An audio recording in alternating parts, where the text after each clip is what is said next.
Hello and welcome back to Sprechen Disc Golf. I'm your host Zachary Coleman, and you are here on the most reliable Pro Tour focused podcast. This is episode 2. We're going to be recapping the Las Vegas Challenge, getting you your first set of power rankings, and talking about some other disc golf storylines around the Pro Tour. If you haven't already, check out our Instagram, our Twitter.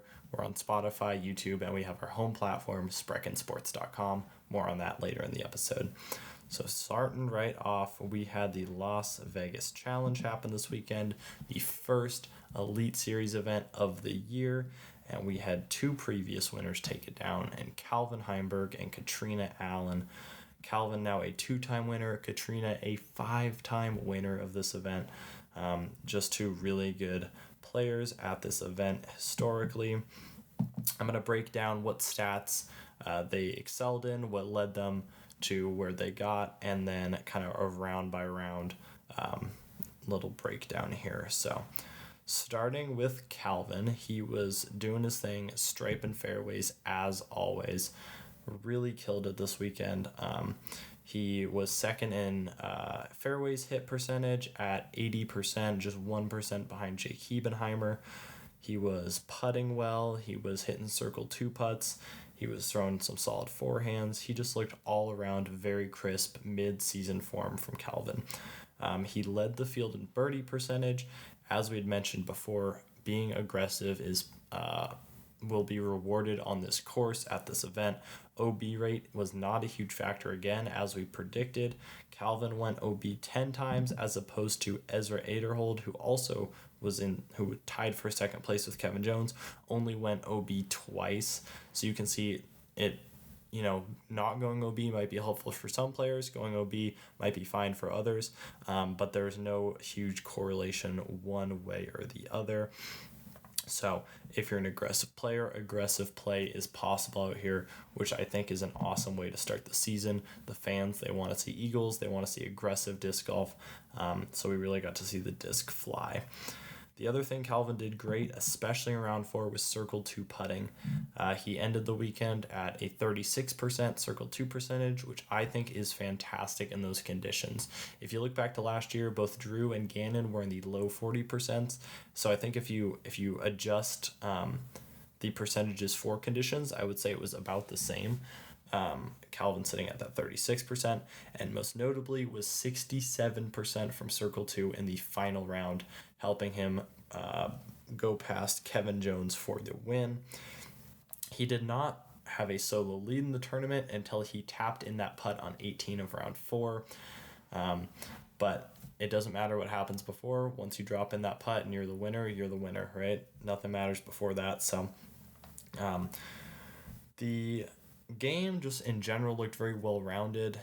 We saw a lot of great forehands, as I mentioned. The putting was really solid. So it was good to see Calvin kind of in that nice mid-season form where we're seeing a consistent game from him. We didn't just see him shine only on the backhands or only on the drives or only on the upshots. So excited to see him progress throughout the season. If he gets better, that's a very scary look for the rest of the field. Walking through his round-by-round breakdown. Round 1, he was on feature card, and he looked not great. It was just sloppy. It wasn't anything in particular that was horrendous. Just kind of lackluster drives, not putting the disc close enough, not making every putt, just kind of rusty. He salvages round with a birdie on 18 to shoot a 3 under par, putting him 5 back of the lead after one round. Not exactly where you want to be if you're Calvin Heimburg. He went into round 2, going on to the easier course of the two courses that MPO played. This is the Innova course. And this is when people started to shred. You guys like Anthony Barella, Eagle McMahon looking unstoppable, both shooting 12 down. And Calvin Heimburg looked like he was dead in the water. Through 8 holes, he was only 2 down. He was losing distance, losing touch with the top of the field quickly. And then he went on a tear. He birdied 9, 10, 11, 12, 13, 5 in a row. And then ended up 10 down on the day. So really a tourniquet back 9 for Calvin to save his tournament. That put him up back into the top 10 at 6th place, going into round 3 back onto the more difficult Millennium course. Now, round 3 is really where he shined. He shot another 10 down. So he shot 10 down, followed it up with a 10 down on the more difficult course, a 1062 rated round. Only one bogey on the card on a difficult hole 13. And he just looked comfortable. He was flying. Started out with the turkey and never really looked back from there. This brought him up into 3rd place, tied with Eagle McMahon, and on the lead card for the final day. And once Calvin got a taste for that win, he never really looked back. Going into the final round, he was 3 back of Kevin Jones, 1 back of Anthony Barella, and tied with Eagle. He ended up getting a stroke on the field on the first hole, gave it back on hole 2. A little bit of back and forth, closing the gap a little bit until hole 7. He took a double bogey on one of the easiest holes on the course. Not what you're looking for if you're trying to chase down the leader. That took Kevin Jones's lead to 4 strokes and what looked like the end of Calvin. But alas, Calvin turned it around. He mentioned that the back 9 of this Innova course is where he feels most comfortable on the entire tour. So he showed it. He backed it up, chasing down Kevin Jones, who ended up only shooting even on the back 9. If you include the 9th hole, he shot 1 over for those final 10 holes. And Calvin put up a fantastic 5 down, finishing his 1050 round off with the win at Vegas. Some notable shots were the birdies on 15 and 16, 2 of the toughest holes on the course. He gave 50 an ace run. It's a very difficult 439 foot into a headwind hole where it's really straight ahead you have a bunch of trees, so you usually have to go around to the left. The biggest forehand guys might be able to get there on a calm day. So Calvin throws a turnover backhand, buzzes the tower, gets close to ace running it, makes his edge of circle putt, and then on 16 he throws a pretty much ideal drive, has to go distance driver from the fairway with slight turnover, puts it right into the hillside, skips up to 10 feet. He taps in for a very difficult birdie. Kevin Jones, again, he was parring out at this point. Calvin has tied it. 17, Calvin goes for it. He ends up a little short, misses his putt. Kevin lays up, makes a nice par putt. On the 18th hole, Calvin puts his high enough with enough power. It gets inbounds. A lot of people are saying barely inbounds. The cart path was inbounds there, so even if he rolled back onto the cart path, he was still inbounds. That's a non-story. He did not barely get inbounds. He was inbounds by a good 6-7 feet. And that doesn't sound like a lot, but that is a narrow fairway, so 6-7 feet is actually a good chunk of it. Kevin puts his drive just way too low out of the hand. I saw some people talking about how unlucky he is. He just had a wind read from Calvin. Calvin put his really high. His got smashed down. If you're Kevin Jones, you got to put it higher. He knew it. He probably knew it right out of his hand. Had no chance of getting back in bounds. Tried to lay up and throw in for the par to put pressure on Calvin, to no avail. Calvin drops in and he wins the Las Vegas Challenge. So moving on to FPO, we had seasoned winner Catrina Allen take it down again. People who have been in the sport for a while are probably tired of saying Catrina Allen winning Las Vegas, but she did it in dominant fashion. The opposite of Calvin, she actually led from hole 1. The rest of the tournament, she went wire to wire. Great win for Catrina. And one of the things that we haven't seen historically from her, but has been getting stronger, was the putting. After a okay, not great round 1 putting, she turned it on, putting up some really, really fantastic putting rounds. She ended up leading the tournament in strokes gained putting with 11.23, beating the next closest Madison Walker, who was at 9.92. She ended up putting 76% circle 1 and 14% circle 2, which are both very solid and clearly solid enough for the win. Just a dominant showing from Kat. If you look round through round, after round 1, she only had a 1-stroke lead. Pretty quiet round, mostly pars, 1 bogey, 4 birdies. Nice solid round from Kat, but nothing crazy. Round 2 is where she really turned it on. She shot a 10-10 rated 10 down. That's fun to say. Taking a 6-stroke lead over Henna Blomroos. Kat had 2 eagles mixed in there and really looked unstoppable. Moving on to round 3, she extended her lead, this time over Ella Hansen. She now has an 8-stroke lead after shooting a 1001 rated 7 down, and from there it looked like she would cruise to take it. The only time we were really nervous was on the middle of the final round. Catrina had a pretty lackluster front 9, shooting 2 over. She gets to hole 10. Missy Gannon has cut the lead down a little bit. Kat takes a bogey. Missy Gannon takes an eagle, cutting the lead down to just 2 strokes. And then on the next hole, Kat turns around, gets a birdie, Missy Gannon bogeys, and that was all she wrote. From there, Kat could just cruise to the win pretty much. And cruise she did, taking home her 5th LVC in dominant fashion.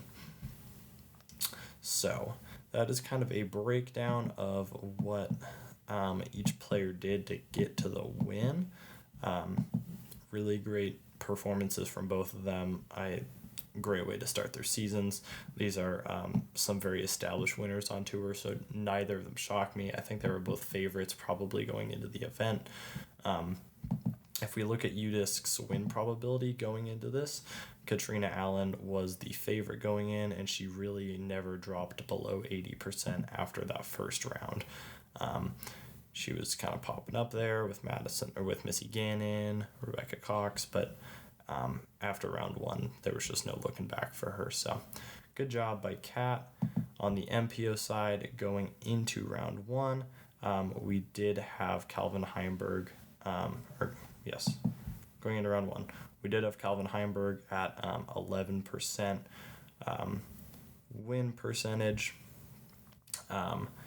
He ended up dropping and getting behind some guys, but then eventually was able to take it down. And if you look at this chart, it's very cool. I'll throw a picture of it up, but you can see the moment when they flip, and it's very dramatic. Calvin was really never there.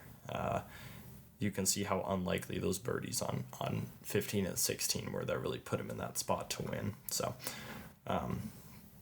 congrats to both of those guys, and I am now going to go through some of my predictions that I made in the preview show and see kind of how they held up. So the first thing I really talked about was AB being a potential contender at this event. He was 1039 rated going into it, 13 points higher than he was at the start of last season. And this is his kind of terrain. He is from Arizona. He should know this kind of hard pan ground with the wind.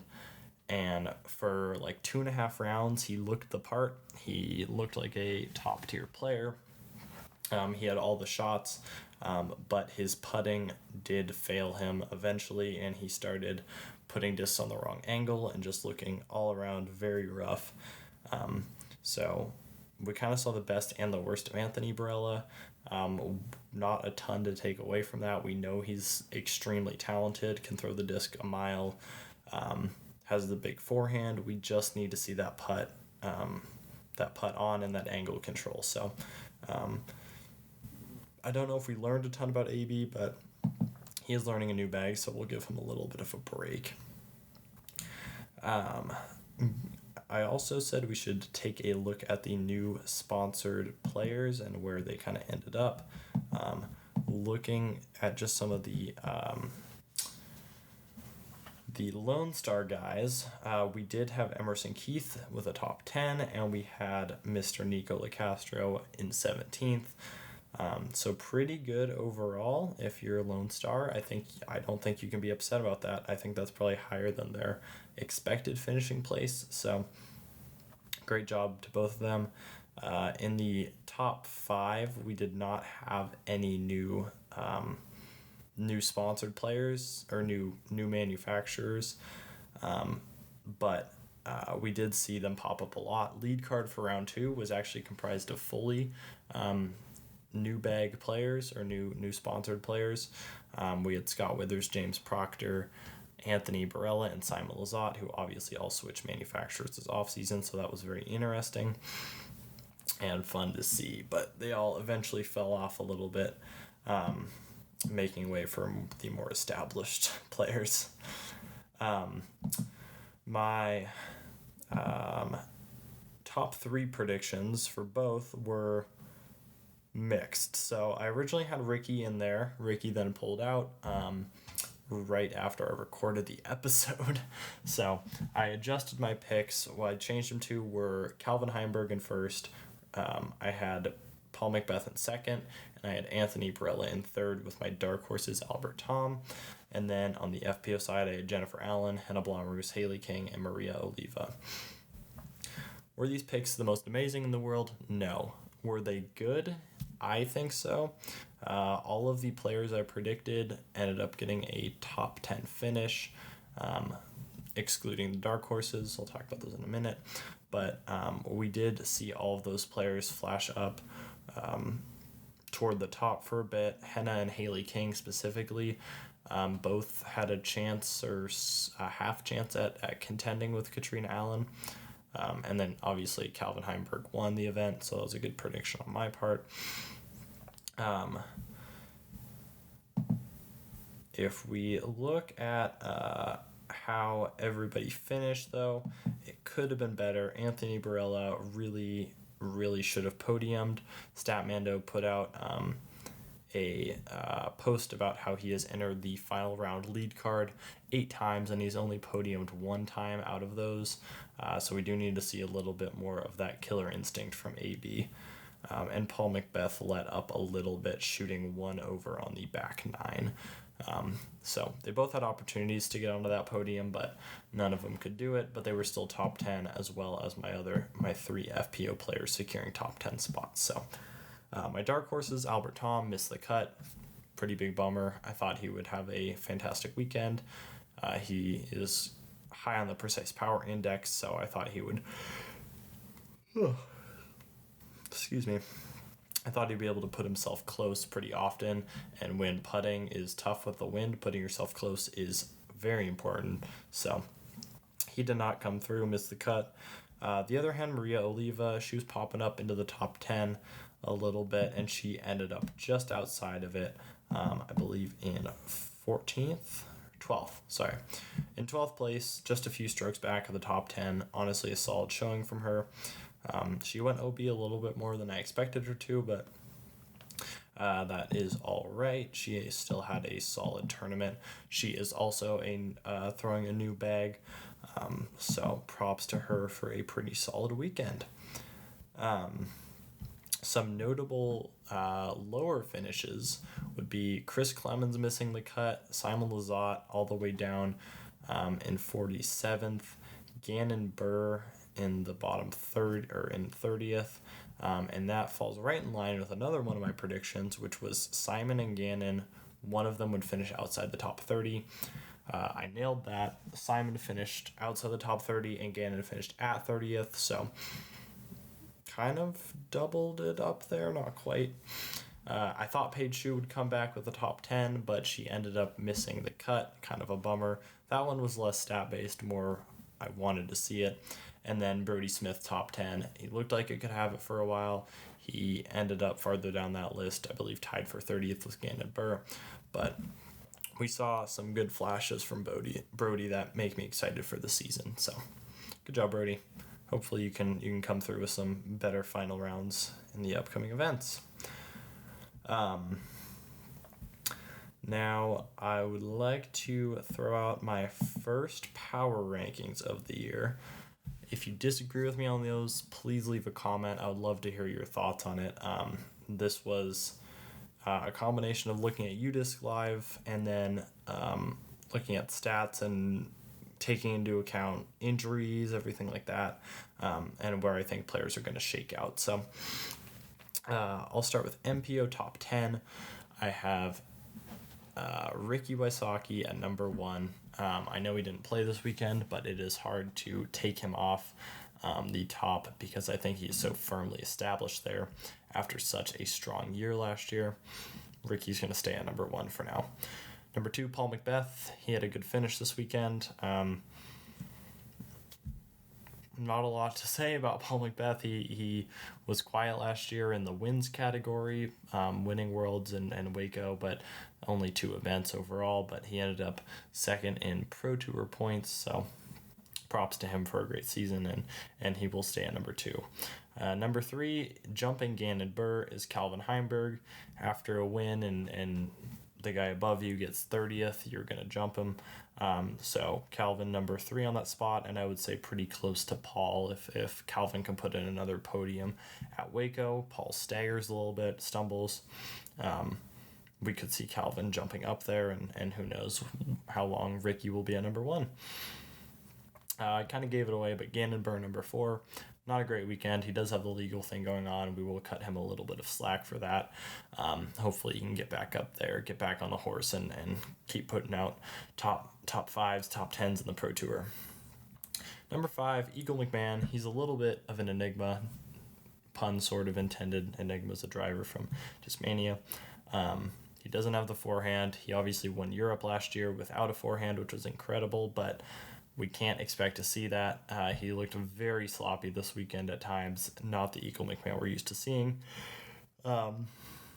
Hopefully he can get back to his full self, but right now I do not foresee a positive angle or positive trajectory for Eagle this year, unfortunately.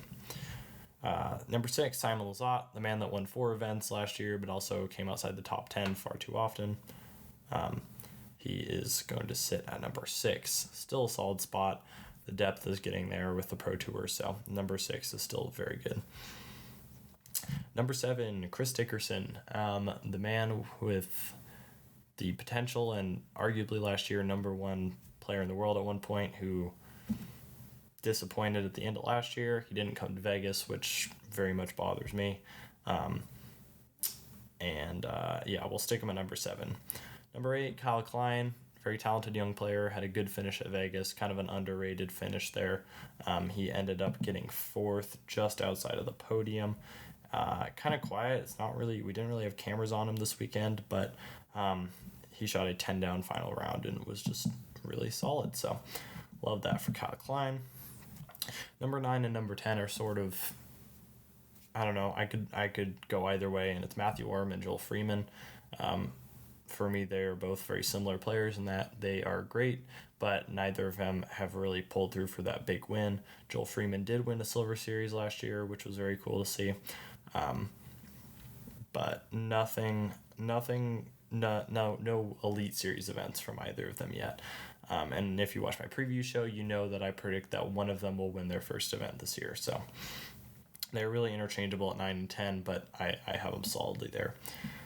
On the bubble would be guys like Isaac Robinson, Chris Clemens.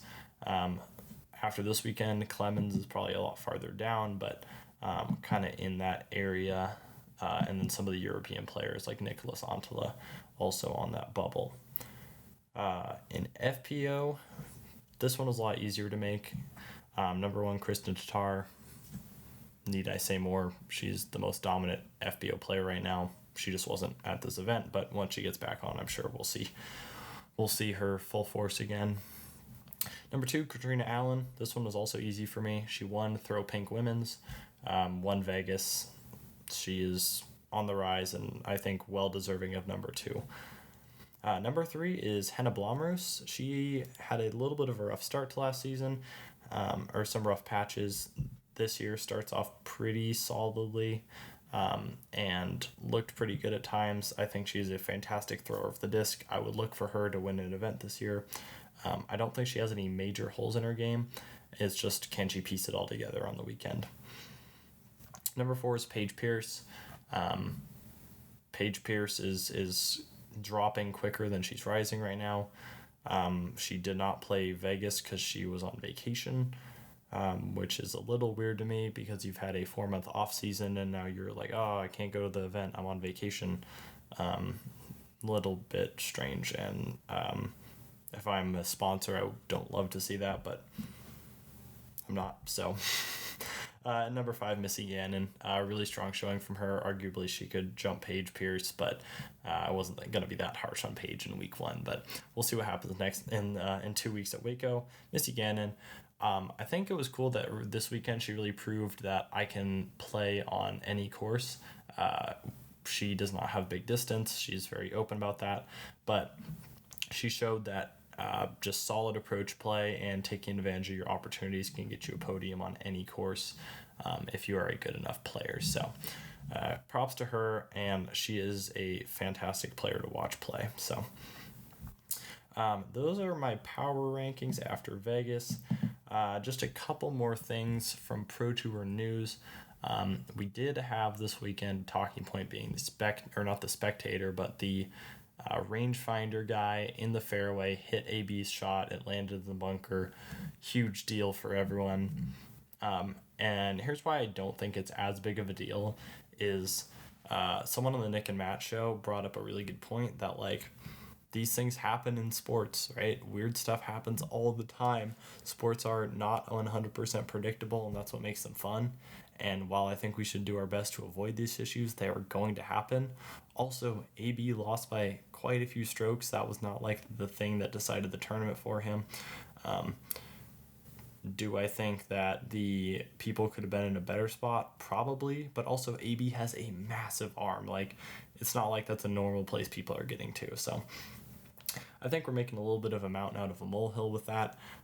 He obviously was very upset by it. You could see immediately put his hands on his head and like look down and whatever. And he was not happy with what had happened. So let's just get him in different spots. Not a big issue for me. I don't think that moves the needle too much.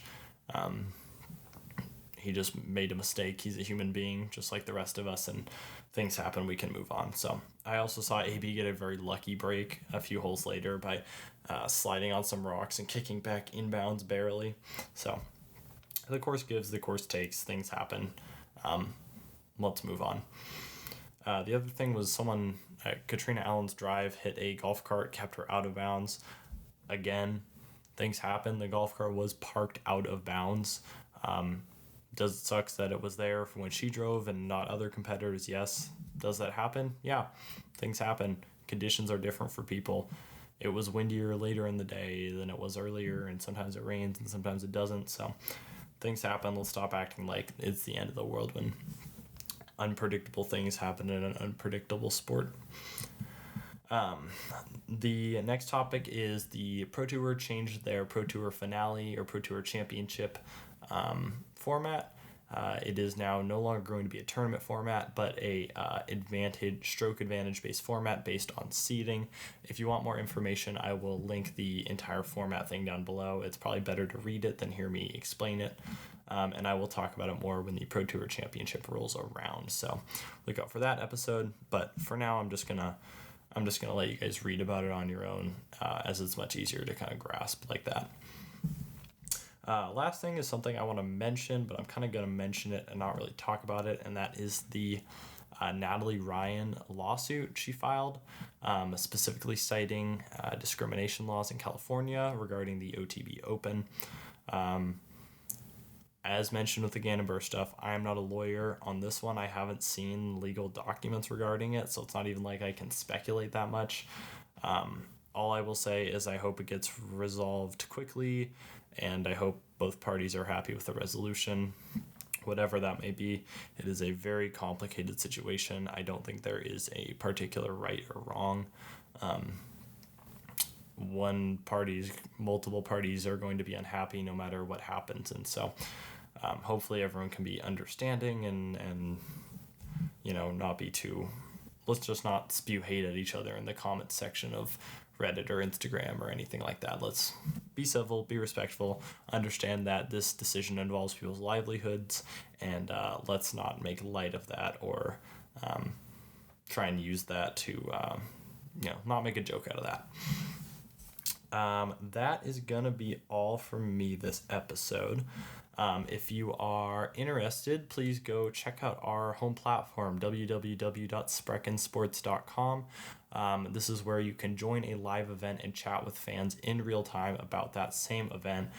We just put Waco up earlier today, had a couple people join it early, so if you want to go discuss Waco with us, go to our website, join the event, and when Waco rolls around, we'll be talking about it live in chat. You can send videos, GIFs, pictures, polls, everything like that. So really excited about that. Go check it out, spreckensports.com. Go check out our Twitter and our Instagram. Link will be in the description for those. And I will see you guys on the next episode of Sprecken Disc Golf. Have a good one.